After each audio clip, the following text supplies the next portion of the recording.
Bajo el ardiente sol de Samaria, The holidays mean more travel, more shopping, more time online, and more personal info in more places that could expose you more to identity theft. But LifeLock monitors millions of data points per second. If your identity is stolen, our US-based restoration specialists will fix it, guaranteed, or your money back. Don't face drained accounts, fraudulent loans, or financial losses alone. Get more holiday fun and less holiday worry with LifeLock. Save up to 40% your first year. Visit lifelock.com/podcast. Terms apply. en un mediodía sin misericordia, una mujer caminaba hacia el pozo de Jacob. Ella vivía marcada por el peso de su pasado y por el juicio implacable de su comunidad. Era una mujer cuyo nombre no conocemos, pero cuya historia trascendería las fronteras del tiempo. En el pequeño pueblo cerca de Sicar, ella era conocida por su historia turbulenta, sus relaciones fallidas y la soledad que la acompañaba como una sombra. Cada mirada a su paso era un recordatorio del rechazo, y cada murmullo a sus espaldas, un eco de su dolor. Aquella tarde, la mujer se dirigía al pozo, como siempre lo hacía cuando el calor era insoportable, para evitar a las demás mujeres del pueblo. La hora más incómoda era su refugio, el momento en el que podía estar sola, lejos del desprecio. Pero ese día no sería como cualquier otro. La vida de esta mujer era una rutina de soledad y resignación. Su existencia estaba llena de decisiones difíciles, errores que la perseguían, y la sensación de que la esperanza era un lujo que nunca podría permitirse. Cada día parecía igual al anterior, cargado de la pesada rutina de ir al pozo, hacer las tareas domésticas y evitar el contacto con aquellos que la condenaban con su indiferencia. Sus relaciones la habían llevado a la marginación. 5 esposos y un hombre con quien ahora vivía, pero que no era su esposo. Ella sabía lo que era ser rechazada, lo que era no pertenecer. A menudo se preguntaba si alguna vez podría cambiar esa historia, si podría encontrar un propósito o un sentido a su vida. Vivía con un peso sobre su corazón, una carga que parecía aumentar con cada paso que daba hacia el pozo. Era como si cada gota de agua que extraía de allí representara las lágrimas de su propio sufrimiento. Al llegar al pozo, vio a un hombre sentado allí. No cualquier hombre, sino un judío, alguien que en teoría no debía ni mirarla. Los judíos y los samaritanos no se hablaban, y además, él era un hombre y ella una mujer sola. La división entre judíos y samaritanos era profunda, y había sido así durante generaciones. Los samaritanos eran considerados inferiores, impuros, por los judíos. Esta mujer sabía que no había razón para que ese hombre le dirigiera la palabra, y sin embargo, lo hizo. «Dame de beber», dijo el hombre con voz tranquila. Ella lo miró sorprendida, casi incrédula.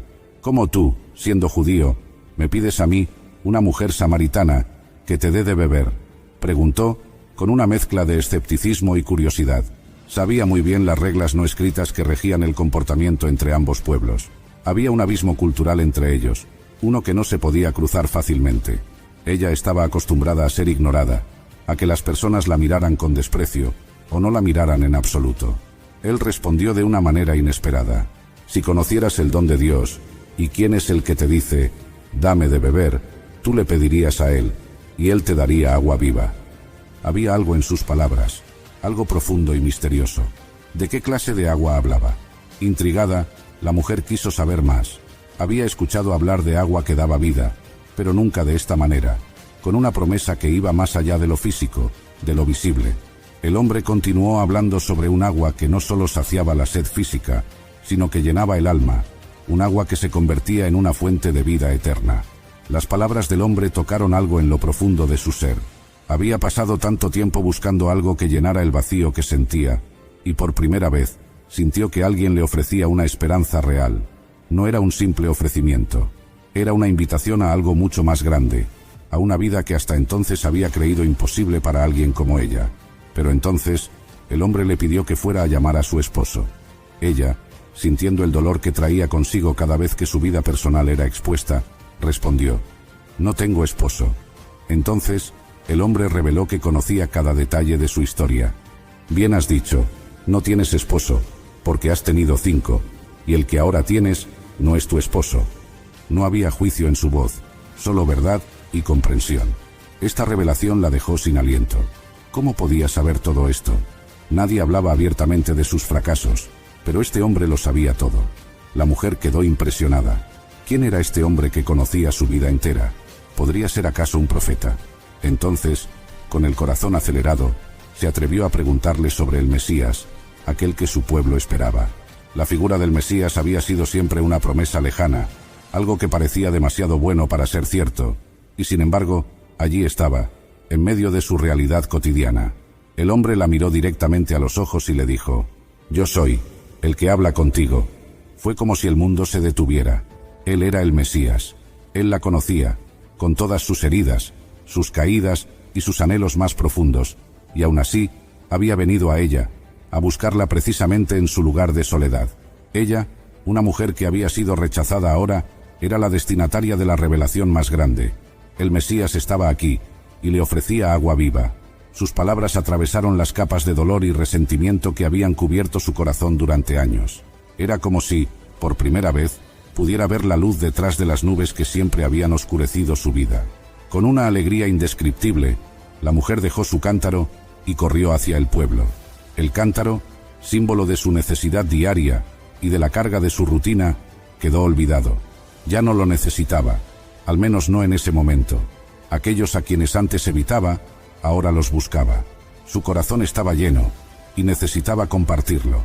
Gritaba a los que encontraba en el camino: «Venid, ved a un hombre que me ha dicho todo cuanto he hecho. ¿No será este el Cristo?». Su entusiasmo contagió a muchos, y los habitantes del pueblo salieron para ver por sí mismos al hombre del que hablaba. Era asombroso ver cómo alguien que antes había sido despreciado y marginado, ahora se convertía en una fuente de esperanza para todos. Muchos creyeron en él por su palabra, y luego por lo que ellos mismos escucharon. La mujer que antes había sido un símbolo de rechazo, se convirtió en el canal a través del cual muchos encontraron esperanza y vida. El pozo de Jacob, que antes había sido un lugar de rutina, se transformó en el lugar donde el cielo y la tierra se encontraron. Los días posteriores fueron como un despertar para aquella comunidad. Los samaritanos se acercaban con curiosidad, pero también con anhelo. Querían escuchar más, querían entender ese mensaje que parecía tener el poder de transformar corazones. La mujer, que antes era evitada por su pasado, ahora se había convertido en una mensajera, y aunque el peso de sus errores aún era una parte de su historia, se había convertido en una historia de redención. Sus palabras, antes silenciadas por la vergüenza, ahora eran escuchadas con atención. Cada persona que se acercaba al pozo quería conocer al hombre que había cambiado la vida de esta mujer, la misma mujer que antes evitaban. El hombre que había hablado con ella permaneció algunos días entre los samaritanos. Su mensaje era de vida, de salvación, de un nuevo comienzo para todos aquellos que lo aceptaran. En las conversaciones que se daban alrededor del pozo, en los hogares humildes de Sicar y en las calles polvorientas, resonaba el eco de una verdad renovadora: que todos, sin importar su origen, su pasado o sus fracasos, eran bienvenidos a recibir esa agua viva, esa promesa de vida eterna. La comunidad entera comenzó a cambiar. El pozo, antes un lugar donde se intercambiaban miradas de desconfianza y se contaban chismes, se convirtió en un centro de encuentro para el amor y la esperanza. La mujer veía cómo, poco a poco, el juicio y la condena de su comunidad se desvanecían. Aquellos que antes la habían señalado con desprecio, ahora la miraban con respeto. Su historia se había convertido en un testimonio vivo del poder transformador de Dios. Ella no solo había encontrado el amor de Dios para sí misma, sino que también había sido el vehículo para que otros encontraran esa misma gracia. La transformación que había ocurrido en su vida era palpable, y ahora era testigo del cambio en aquellos que la rodeaban. Durante esos días, se sentía parte de algo más grande. Sentía que sus pasos, que antes eran solitarios y pesados, ahora tenían un propósito. Caminaba con la frente en alto, no porque su pasado hubiera sido borrado, sino porque había sido redimido. Las palabras de aquel hombre la habían transformado, y a través de ella, el cambio se estaba extendiendo por su comunidad. La transformación no era solo interna, sino también visible en la manera en que caminaba, en su sonrisa, en su determinación de compartir lo que había encontrado. Los hombres y mujeres de Sicar escuchaban y aprendían. Ellos también querían ser parte de esa vida que el hombre prometía. Querían dejar atrás el resentimiento, el dolor y el peso de sus propias cargas. Poco a poco, la pequeña comunidad comenzó a vivir de manera distinta. Sus interacciones se llenaban de un amor y una compasión que antes parecían inalcanzables. El pozo de Jacob, antes un lugar de rutina y silencio, se convirtió en un símbolo de esperanza, un lugar donde los corazones se encontraban y la vida se renovaba. La mujer nunca olvidó ese encuentro. A menudo volvía al pozo, ya no en soledad ni en vergüenza, sino con una sonrisa en el rostro y una esperanza en el corazón. Cada vez que veía a alguien acercarse al pozo, recordaba aquel momento en que su vida había cambiado para siempre. Recordaba las palabras de aquel hombre, su mirada llena de compasión y la forma en que le había ofrecido el agua viva sin condiciones. El pozo, que había sido testigo de tantas vidas rutinarias, ahora era un lugar de milagros y encuentros divinos. El pozo se había convertido en un lugar sagrado para ella. Allí, en ese pozo que había sido testigo de generaciones, el amor de Dios la había encontrado. La mujer, que antes evitaba a los demás, ahora los buscaba activamente, compartiendo su testimonio, asegurándose de que nadie en su comunidad sintiera que estaba más allá del alcance del amor de Dios. Su voz, que había estado apagada, ahora resonaba en las calles, en los hogares, en los corazones. Aquel hombre, el Mesías, había venido a buscarla a ella, una mujer samaritana, rechazada y marginada, y ahora ella, con su vida transformada, seguía su ejemplo.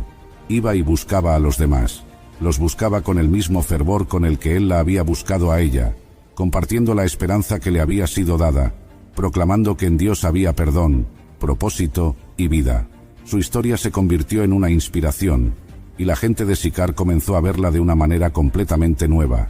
La historia de la mujer del pozo nos enseña que Dios busca a cada uno de nosotros, incluso cuando creemos que somos indignos, incluso en los momentos más oscuros y solitarios. Él conoce nuestra historia, nuestras caídas y nuestras debilidades, y aún así nos ofrece su amor incondicional.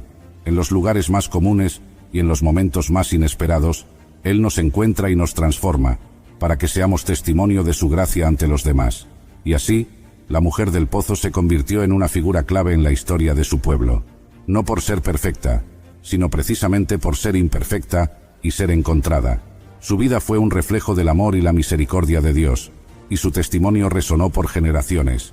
Su historia, aquella de un encuentro junto a un pozo en Samaria, sigue inspirando a todos aquellos que se sienten rechazados, marginados o sin esperanza, porque si Dios pudo encontrar a aquella mujer, también puede encontrarnos a cada uno de nosotros. Su testimonio es un recordatorio de que, sin importar cuán lejos pensemos que estamos, siempre hay un lugar en el corazón de Dios para nosotros, y siempre hay un propósito esperando ser descubierto.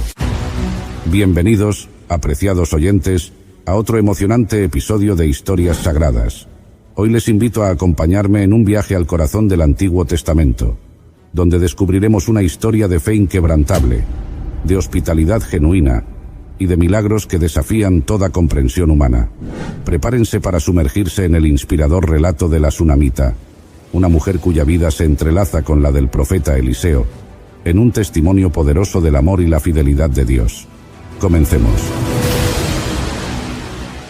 En tiempos antiguos, en la tierra de Israel, había un pequeño y tranquilo pueblo llamado Sunem. Este encantador lugar se encontraba en la región de la tribu de Isaacar, al pie de las colinas de Galilea, cerca del valle de Jezreel. Sunem estaba rodeado de colinas suaves y ondulantes, cubiertas por un manto de vegetación que cambiaba con las estaciones, desde el verde vibrante de la primavera hasta los tonos dorados del verano. Los niños corrían libremente por las calles y los campos, jugando con aros de madera, lanzando piedras planas sobre el agua o imitando a los adultos en juegos de mercado y cosecha. Sus risas y gritos llenaban el aire, aportando vida y alegría al ambiente sereno del pueblo. En el centro de Sunem se encontraba la plaza del mercado, un lugar de encuentro donde se celebraban ferias y eventos comunitarios. Bajo la sombra de grandes árboles, los ancianos se reunían para conversar y compartir historias de sus antepasados, transmitiendo sabiduría y tradiciones a las nuevas generaciones. Los músicos callejeros tocaban liras y flautas, mientras los narradores contaban leyendas y fábulas que mantenían viva la rica cultura del pueblo. En este ambiente de armonía con la naturaleza y profunda espiritualidad, vivía una mujer notable conocida como la Sunamita. Su casa se destacaba no por su riqueza material, sino por el calor humano y la generosidad que emanaba de ella. La Sunamita era respetada por su sabiduría, su amabilidad y su fe inquebrantable en Dios. Su historia, entrelazada con la del profeta Eliseo, sería recordada por generaciones como un testimonio del poder de la fe y la importancia de la hospitalidad. Sunem no era solo un lugar en el mapa, sino un reflejo de una comunidad que vivía en equilibrio con su entorno y en devoción constante a Dios. El viento traía consigo rumores de un hombre santo que recorría las tierras de Israel, el profeta Eliseo, discípulo del gran Elías. Se decía que era portador de la palabra de Dios y realizaba milagros sorprendentes. Sanaba a los enfermos, multiplicaba el aceite de las viudas y daba esperanza a los necesitados. En aquellos tiempos, los profetas eran considerados mensajeros divinos, y su presencia era vista como una bendición para el pueblo. Un día, mientras el sol comenzaba a ponerse y pintaba el cielo con tonos anaranjados y púrpuras, Eliseo se acercó a las puertas de Sunem. El camino polvoriento y el calor del día habían dejado huellas en su rostro y en sus sandalias gastadas. Su túnica sencilla y su bastón eran señales de su vida dedicada al servicio de Dios y al pueblo de Israel. La sunamita, desde la entrada de su casa, observó al viajero. Notó su paso cansado pero decidido, y la profundidad en su mirada que reflejaba sabiduría y propósito. En su corazón, sintió un impulso de acercarse y ofrecerle ayuda. En la cultura de la época, la hospitalidad era un valor fundamental. Atender a los viajeros y ofrecerles comida y descanso era una muestra de bondad y obediencia a Dios. Con una sonrisa amable y palabras sinceras, la sunamita se acercó a Eliseo y le dijo: «Por favor, señor mío, permite que tu sierva te brinde alimento y reposo». Su voz era cálida y acogedora, y sus ojos reflejaban genuina compasión. Eliseo, agradecido por su ofrecimiento, aceptó con un asentimiento y una sonrisa.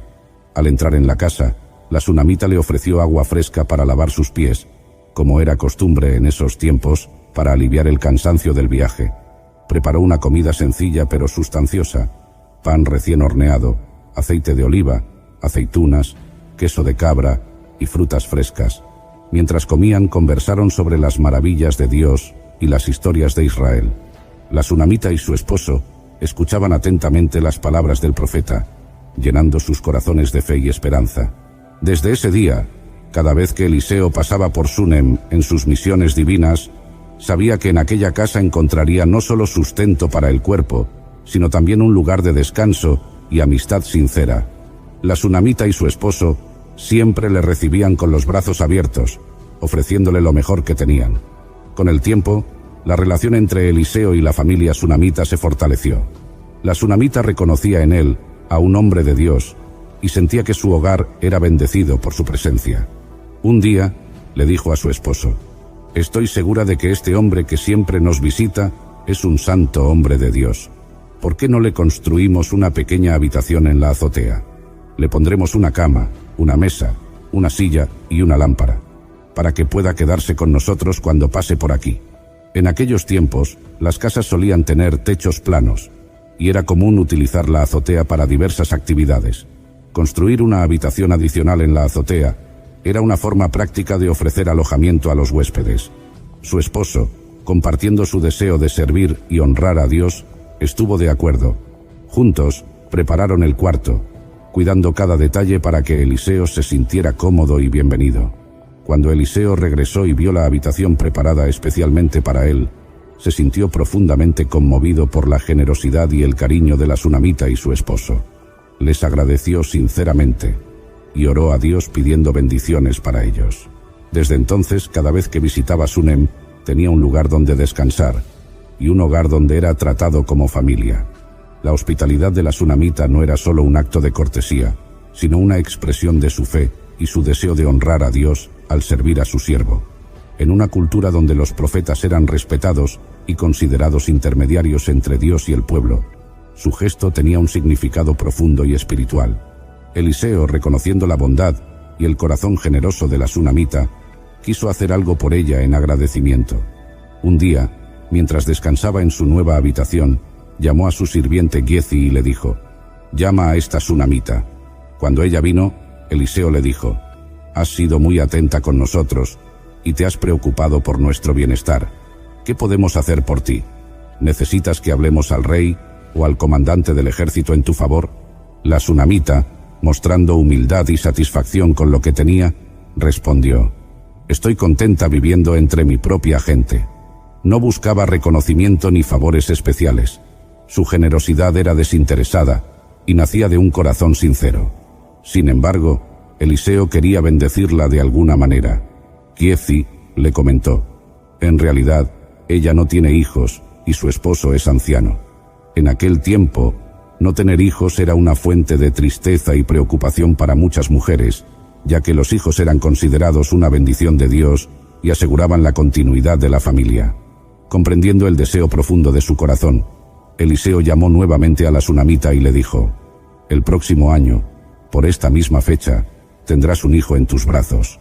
Ella, sorprendida y quizás temerosa de creer en algo tan anhelado, respondió: «No, mi señor, hombre de Dios, no me des falsas esperanzas». Pero las palabras de Eliseo eran una promesa divina. Y tal cual como el profeta había dicho, al año siguiente, la sunamita dio a luz un hijo. La alegría inundó su hogar. Las risas del bebé llenaban cada rincón de la casa y el corazón de la sunamita rebosaba de gratitud. Esta bendición fue el resultado no solo de su hospitalidad, sino también de su fe y su disposición para servir. El niño creció sano y feliz, llenando el hogar de la sunamita y su esposo con alegría y risas. Era un niño vivaz y curioso, con ojos brillantes que reflejaban la inocencia y la energía de la juventud. Su llegada había sido un milagro, una bendición que colmaba el corazón de sus padres de gratitud y esperanza para el futuro. Un día, cuando el sol brillaba intensamente en el cielo despejado y el calor abrazaba los campos, el niño salió al campo con su padre. Era la época de la cosecha, y los segadores trabajaban afanosamente, cortando el trigo maduro que ondulaba con la brisa. El niño corría entre los trabajadores, observando con fascinación cómo las hoces brillaban bajo el sol y cómo los haces de trigo se apilaban en montones dorados. Su padre lo miraba con orgullo, contento de tener a su hijo a su lado, compartiendo esos momentos que fortalecían los lazos familiares. Sin embargo, mientras el sol ascendía en el cielo y el calor se volvía más intenso, el niño comenzó a sentirse mal. De repente, llevó sus manos a la cabeza y exclamó con voz débil: «Me duele la cabeza, me duele la cabeza». Su rostro, ahora, se había puesto pálido y sus ojos mostraban señales de dolor. Alarmado, su padre dejó de lado sus tareas y se acercó rápidamente. Al ver que el niño no podía mantenerse en pie, llamó a uno de los jóvenes sirvientes y le dijo: «Lleva al niño con su madre». En esa cultura, era común que las madres cuidaran de los hijos cuando estaban enfermos o necesitaban atención especial. El sirviente tomó al niño en brazos y lo llevó con cuidado a través de los campos y las calles del pueblo hasta llegar a la casa. La sunamita, al ver a su hijo en ese estado, sintió una profunda preocupación. Sin perder tiempo, lo tomó en sus brazos y lo llevó al interior de la casa. Lo sentó en su regazo, en un lugar fresco y sombreado, intentando aliviar su malestar. Le humedeció la frente con paños frescos, le susurró palabras de consuelo y acarició su cabello con ternura. El niño apoyaba su cabeza en el pecho de su madre, buscando refugio en su calidez y amor. Las horas pasaban lentamente, y aunque la sunamita hacía todo lo posible por aliviar el dolor de su hijo, su condición no mejoraba. El calor del día era agobiante, y parecía que cada minuto que transcurría, el niño se debilitaba más. La angustia llenaba el corazón de la madre, pero mantenía la esperanza de que su hijo mejorara. Sin embargo, cuando el reloj marcaba el mediodía, el momento en que el sol estaba en su punto más alto, el niño exhaló su último aliento y quedó inmóvil en los brazos de su madre. Un silencio profundo cayó sobre la habitación. La sunamita miró el rostro sereno de su hijo y comprendió que había partido. El dolor que sintió en ese instante fue indescriptible. Era como si su corazón se hubiera quebrado en 1000 pedazos. Las risas y alegrías que llenaban su hogar se habían desvanecido en un suspiro. Sin embargo, en lugar de rendirse al llanto y la desesperación, la sunamita tomó una decisión que reflejaba su fe y determinación. Con una calma sorprendente, se levantó llevando a su hijo en brazos. Subió las escaleras que conducían a la habitación del profeta Eliseo, el lugar que habían construido con tanto cariño. Allí, con delicadeza, acostó al niño en la cama del hombre de Dios.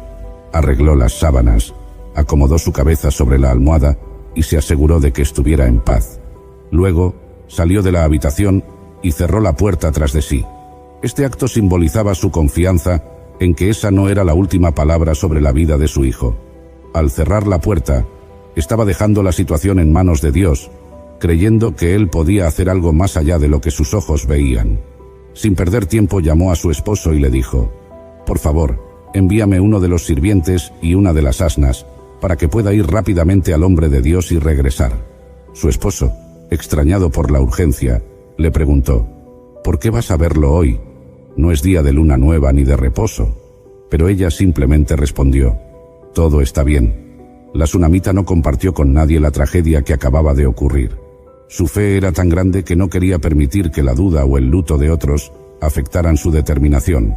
Se preparó para el viaje, subió a su asna y le dijo al sirviente: «Guía, y no te detengas por mí en el camino, a menos que yo te lo indique». Emprendieron el camino hacia el Monte Carmelo, donde sabían que podrían encontrar a Eliseo. El trayecto no era corto, y el terreno era árido y desafiante. Sin embargo, la sunamita mantenía su mirada fija en el horizonte, impulsada por la esperanza de que el profeta pudiera ayudarla. La sunamita viajaba con determinación, sin permitir que nada la detuviera. El paisaje que la rodeaba era árido y rocoso, pero ella apenas lo notaba.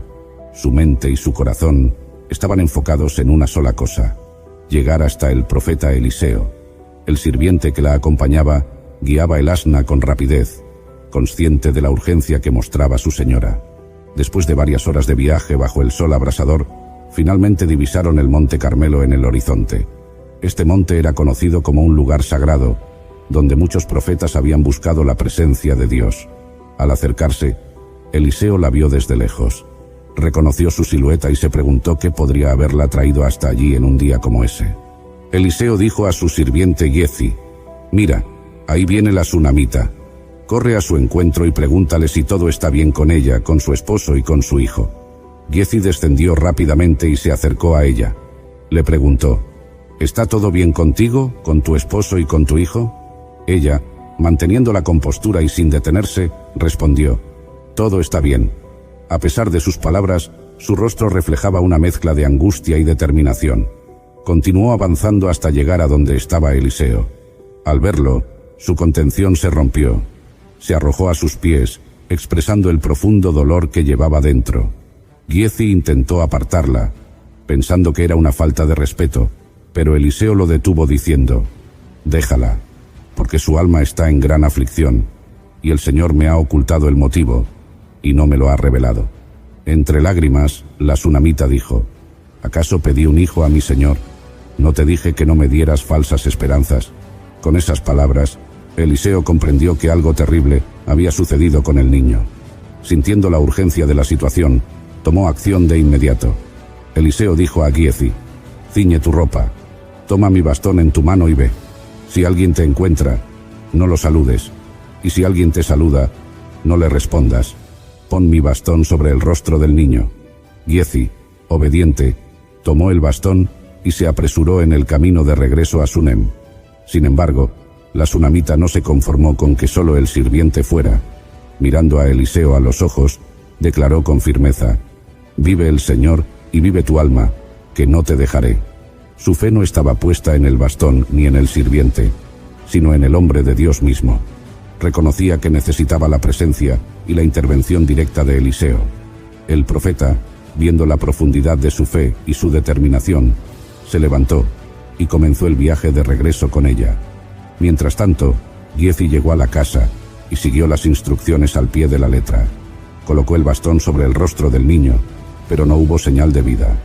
No se escuchó ni una respiración, ni un latido de su corazón. Giezi salió al encuentro de Eliseo y le informó: «El niño no ha despertado». Cuando Eliseo llegó a la casa, encontró al niño muerto, acostado en su cama. Entró en la habitación y cerró la puerta, quedando a solas con el niño. La habitación estaba en silencio. Solo se escuchaba el latido del corazón del profeta y su respiración pausada. Eliseo sabía que necesitaba la intervención divina. Se arrodilló junto a la cama y oró al Señor con fervor. Sus palabras no están registradas, pero podemos imaginar que clamó por misericordia y por la vida del niño. Después de orar, se levantó y se tendió sobre el cuerpo del niño, poniendo su boca sobre la boca de él, sus ojos sobre sus ojos y sus manos sobre sus manos. Mientras hacía esto, el cuerpo del niño comenzó a entrar en calor. Eliseo se levantó y caminó por la habitación, de un lado a otro. Quizás continuaba orando, esperando una señal. Luego, volvió a acostarse sobre el niño. De repente, el niño estornudó 7 veces y abrió los ojos. La vida había regresado al pequeño. Su pecho se elevaba con cada respiración y el color volvía a sus mejillas. Con toda la alegría contenida, Eliseo llamó a Giezi y le dijo: «Llama a la sunamita». Cuando ella entró, Eliseo le dijo: «Toma a tu hijo». Al ver a su hijo vivo, la sunamita cayó a los pies de Eliseo, postrándose en señal de profundo agradecimiento. Las palabras no eran suficientes para expresar lo que sentía en ese momento. Luego, se levantó y abrazó a su hijo, sosteniéndolo con ternura y alegría. El milagro había sucedido. La fe de la sunamita y la intervención divina a través de Eliseo habían traído de vuelta la vida de su hijo. Este evento no solo restauró la felicidad de su familia, sino que también sirvió como un poderoso testimonio del poder y la misericordia de Dios. La sunamita comprendió que su fe y su disposición para actuar eran fundamentales. No se rindió ante la tragedia, sino que buscó activamente la ayuda de Dios. Su historia es un ejemplo de cómo la fe, combinada con la acción, puede resultar en milagros extraordinarios.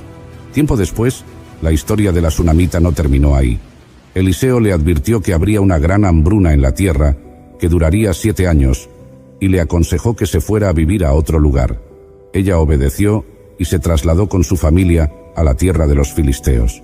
Al concluir los 7 años, regresó a Israel y descubrió que sus propiedades habían sido ocupadas y sus tierras confiscadas.